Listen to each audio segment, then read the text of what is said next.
Good afternoon दोस्तों। History Gyandhara में आपका स्वागत है। आधुनिक भारत के प्रश्नोत्तरी में आपका स्वागत है। चलिए शुरू करते हैं। जहांदार शाह राज सिंहासन पर बैठा मरणोपरांत बहादुर शाह प्रथम के मरने के उपरांत जो उत्तराधिकारी था वह बहादुर शाह प्रथम राज सिंहासन पर बैठा। नेक्स्ट, निम्नलिखित में से किस मुगल बादशाह ने आलमगीर द्वितीय की उपाधि धारण की? तो आलमगीर द्वितीय की उपाधि जो धारण करने वाले थे अजीजुद्दीन थे। नेक्स्ट, निम्नलिखित कथनों में से कौन बहादुर शाह जफर के बारे में सही नहीं है? तो दोस्तों, इब्राहिम जौक और असद उल्लाह खां गालिब उसके कविता के शिक्षक थे। ऑप्शन बी, वह बिना साम्राज्य का सम्राट था, यह सत्य कथन है। ऑप्शन सी, हसन अस्करी उसके आध्यात्मिक निर्देशक थे, यह सत्य कथन है। ऑप्शन डी जो है वह 1 लाख रुपए से कम प्रतिमाह ईस्ट इंडिया कंपनी से पेंशन के रूप में प्राप्त करता था, यह असत्य कथन है। नेक्स्ट है, राम मोहन राय को राजा की उपाधि से किसने विभूषित किया? तो मुगल सम्राट अकबर द्वितीय ने राजा राम मोहन राय को राजा की उपाधि से विभूषित किया।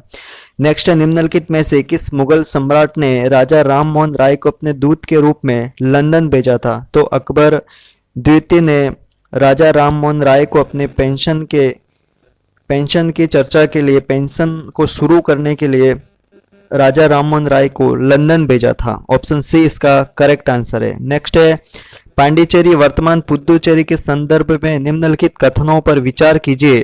पांडिचेरी पर कब्जा करने वाली पहली यूरोपीय शक्ति पुर्तगाली थे, क्या यह सत्य है?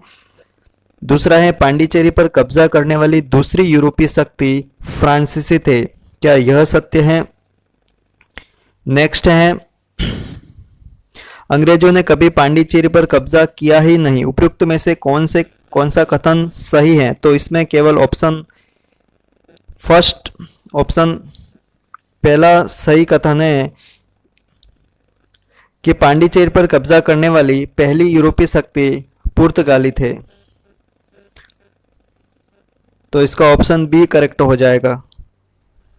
पुर्तगालियों ने पांडिचेरी पर सबसे पहले कब्जा किया था। नेक्स्ट है, सुप्रसिद्ध उर्दू शायर मिर्जा गालिब का मूल निवास स्थान था? तो मिर्जा गालिब का मूल निवास स्थान आगरा था। ऑप्शन बी इसका सही आंसर है। नेक्स्ट है, निम्नलिखित में से किस शासक ने उर्दू को राजकीय संरक्षण प्रदान किया था? तो मुगलों की जो भाषा थी फारसी थी, लेकिन मोहम्मद शाह ने उर्दू को राजकीय भाषा का संरक्षण दिया। नेक्स्ट है, निम्नलिखित में से किस औरंगजेब के उत्तराधिकारी का शासन सबसे कम था? तो जहांदार शाह का जो शासनकाल रहा सबसे कम रहा। नेक्स्ट है, मुगल सम्राट के पतन के लिए जागीर संकट के सिद्धांत को प्रतिपादित करने वाले प्रथम इतिहासकार थे?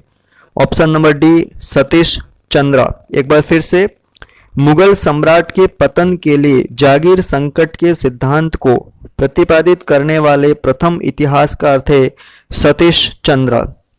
सूची 1 को सूची 2 से मिलाना है। युद्ध और उनका अंत कौन सी संधि से हुआ?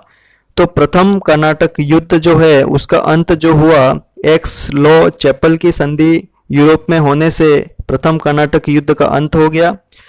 तृतीय कर्नाटक युद्ध की बात करें तो तृतीय कर्नाटक जिसका जो तृतीय कर्नाटक युद्ध का जो अंत है पेरिस की संधि से इसका अंत हुआ।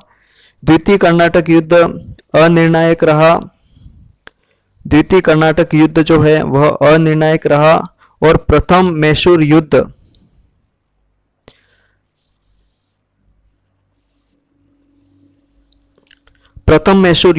जिसमें ब्रिटिश की अंग्रेजों की हार हुई, तो ऑप्शन इसमें सी करेक्ट होगा, 4-1-3-2। नेक्स्ट है, सूची 1 को सूची 2 से सुमेलित करना है। किले का नाम और इसका स्थान, फोर्ट सेंट डेविड। यह किला कहाँ पर स्थित है? तो कड्डलोर में स्थित है। फोर्ट विलियम का किला कहाँ पर स्थित है? तो फोर्ट विलियम का किला जो है बंगाल में स्थित है। फोर्ट सेंट जॉर्ज मद्रास में स्थित है।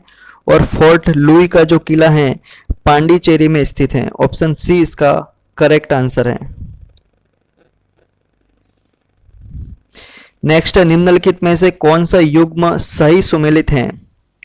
वाड़ीवांस का युद्ध जो है फ्रांसीसी ईस्ट इंडिया कंपनी, बक्सर का युद्ध मीर जाफर के विरुद्ध क्लाइव, चिलियावाला का युद्ध डलहौजी के विरुद्ध मराठे, खरदा का युद्ध निजाम के विरुद्ध ईस्ट इंडिया कंपनी। तो दोस्तों कथन ए इसका सही आंसर है। वाड़ीवांस का युद्ध जो हुआ फ्रांसीसी के विरुद्ध ईस्ट इंडिया कंपनी के बीच हुआ। दो वक्तव्य दिए गए हैं। कथन ए है कि शाह आलम द्वितीय ने साम्राज्य के प्रारंभिक वर्ष में अपनी राजधानी से दूर व्यतीत किए। कारण दिया गया कि उत्तर पश्चिम सीमांत विदेशी आक्रमण का भय लगा रहा था। तो इसमें आपको बताना है कि कौन सा कथन, क्या यह कथन आर और ए की व्याख्या कर रहा है या नहीं, ये आपको बताना है। इसमें ए और आर कथन दोनों सही है, किंतु आर ए का सही स्पष्टीकरण नहीं कर रहा है। ऑप्शन ए इसका सही आंसर होगा। नेक्स्ट है, प्रथम कर्नाटक युद्ध के संदर्भ में निम्नलिखित कथनों पर विचार कीजिए। प्रथम कर्नाटक युद्ध जो है यह 1746 में प्रारंभ और 1748 में समाप्त हुआ।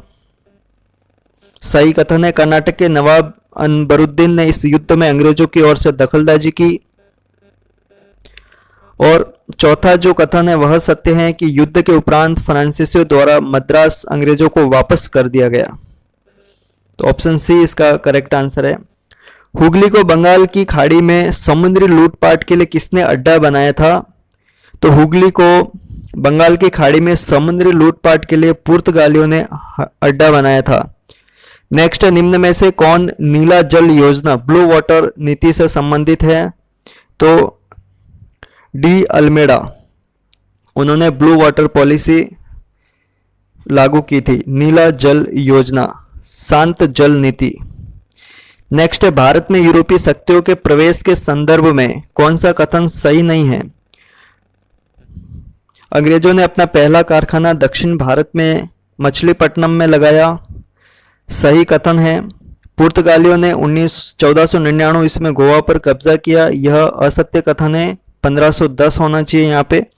नेक्स्ट है, पूर्वी भारत में अंग्रेजी कंपनी ने 1633 ईस्वी में उड़ीसा में पहला कारखाना लगाया। सत्य कथन है। डुप्ले के नेतृत्व में फ्रांसीसियों ने 1746 में मद्रास पर कब्जा किया। यह भी सत्य कथन है। असत्य कथन जो है, पुर्तगालियों ने 1499 में गोवा पर कब्जा किया। यह असत्य है। 1510 में गोवा पर कब्जा किया था। नेक्स्ट है, निम्नलिखित कथनों में से कौन सा कथन सही नहीं है? डचों ने पुर्तगालियों को पराजित किया और आधुनिक कोच्चि में उन्होंने फोर्ट विलियम का निर्माण किया। आधुनिक कोच्चि भारत की स्वतंत्रता तक डच उपनिवेश था। ऑप्शन सी, आधुनिक कोच्चि पहले डच उपनिवेश था जिस पर बाद में पुर्तगालियों का अधिकार हो गया। आधुनिक कोच्चि कभी भी ब्रिटिश उपनिवेश का भाग नहीं था। तो इसमें ऑप्शन ए जो है वह सही है। डचों ने पुर्तगालियों को पराजित किया और आधुनिक कोच्चि में उन्होंने फोर्ट विलियम का निर्माण किया। यह सत्य कथन है। धन्यवाद दोस्तों, मिलते हैं नेक्स्ट वीडियो में।